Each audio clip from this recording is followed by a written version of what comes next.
people didn't read, so sometimes they would do stories in glass.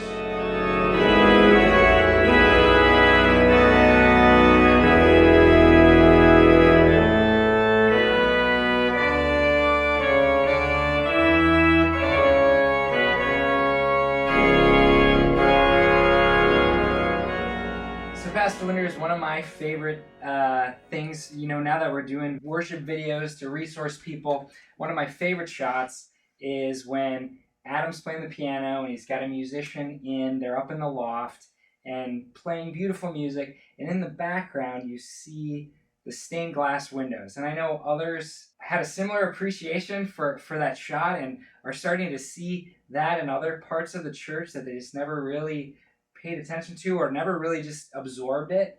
And so would love to hear a little bit about the story of the windows. What can you tell us? Well, the windows went in 1997, and as you know, the church was dedicated in 1962, so it was 15 years. And I can brag about the space because I didn't arrive until the building was already 15 years old, since the nave was 1962. Harold Wagner was the architect, and as Wilson Hartzell, Pastor Hartzell told me, he called from Sweden and he said, "I've got it.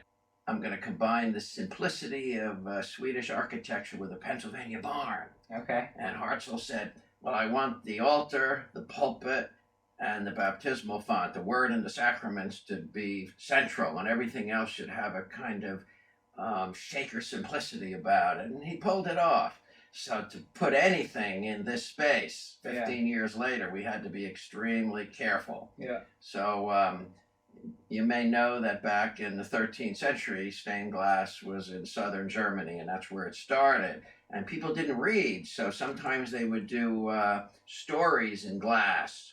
You would see the saints, and you would see the apostles and the ascension. If you look at old stained glass windows, they tell a story. But in this austere, elegant simplicity, we just didn't think there ought to be that. So we were struggling what to do. Were there already windows there that were just clear? Yes, they're called Clerestory windows, and they were simply clear glass, just like was on the other side. Okay. So we thought, what are we going to do? And we thought, we can't put Peter and Paul in the Main Street windows. Right. You know, some people said, well, should we fill those, or should we just do the top? Mm-hmm.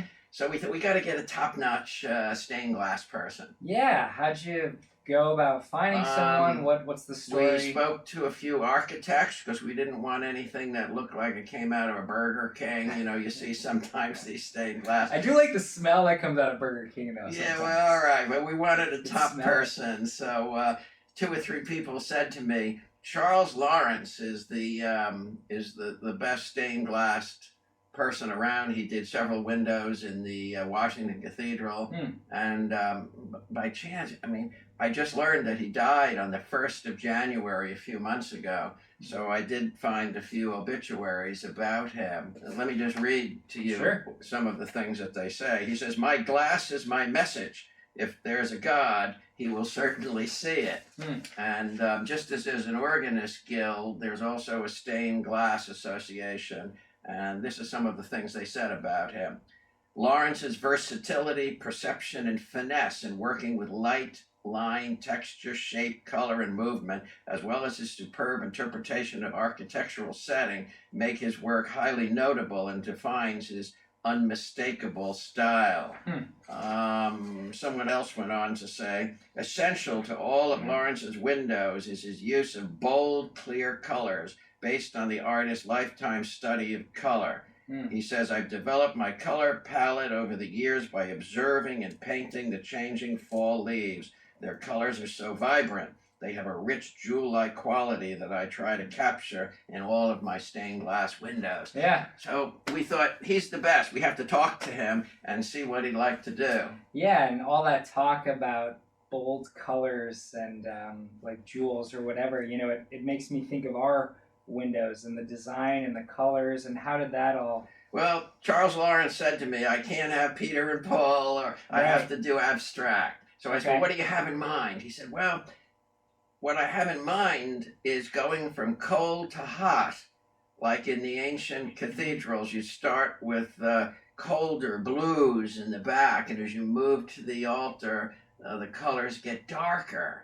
And remember, when in the 13th century and people didn't read, you created a mood with the stained glass windows. Someone has said there's a mystery to faith, and I wouldn't go in and break stained glass windows to let the light shine in. And you may recall in the Bible it says when Jesus was crucified, there was darkness over all the earth from the 3rd to the 9th hour. Right. And one Scottish theologian said that's so nobody could go home and say they saw it all. So that sense of mystery that you get with light and shadows, and that's why he said, I think I can do it. He said, let's go with just the clerestory windows, and let's go from the cold colors in the back to the front. And then I thought, well, what's the message there? And I thought, well, that's pilgrimage. There's a movement. And it just so happened that there was a wonderful glass etcher that had done St. Paul's Episcopal Church. So I settled on Psalm 84, which says, blessed are those whose hearts are set on the pilgrim's way. So we put that idea of pilgrimage into the stained glass, or not the stained glass, but the doors coming into the nave. Oh, sure. And that became the imagery of the pilgrim way, moving from cold to hot as we get closer to the altar. Oh, cool. I like it. Do you remember with Charles Lawrence it was, right? Yes. Like, what was his personality like? Do you Oh my gosh. Well, you'll love this story. One of his great windows at the National Cathedral in Washington is the raising of Lazarus. Okay. And his dog had just died shortly before he did that window. Okay. And I think somebody wanted him to do something he didn't want to do. I think there was a little edge there. Okay. And he put the ashes into the putty that was used for that window that you can go to Washington and see in the raising of Lazarus. Oh. And just let me read to you what one of the obituaries said about How that. very sacred. Oh, yeah, he said, I'm the only person who has ever had a dog interred in the National Cathedral. After he died, I had him cremated, and I put the ashes into the putty so that I used on the stained glass window for the raising of Lazarus. So, as long as I live, I will have a friend in the National Cathedral, unless the dog is raised up like Lazarus. Wow. So that gives you an idea does. of kind of his quirky personality. It But does. I guess that's true of most artists. Yes, and some pastors as well. Yes. Anything before we close? Anything else about those windows?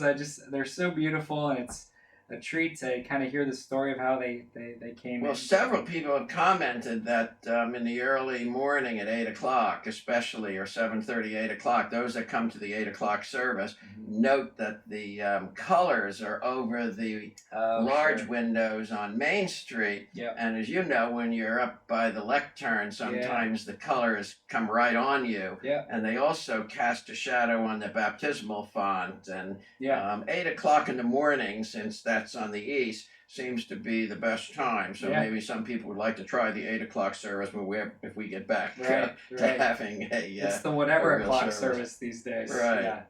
Well, thanks so much. It's great to hear. We're going to continue doing series like this in the coming weeks to learn a little bit more about the history of the church, and so I think we're looking forward to the old altar people wonder about in the narthex, and there's just an awful lot of things that we take for granted, and I thought it's good that we have a record of this as we go into the future. Thank you.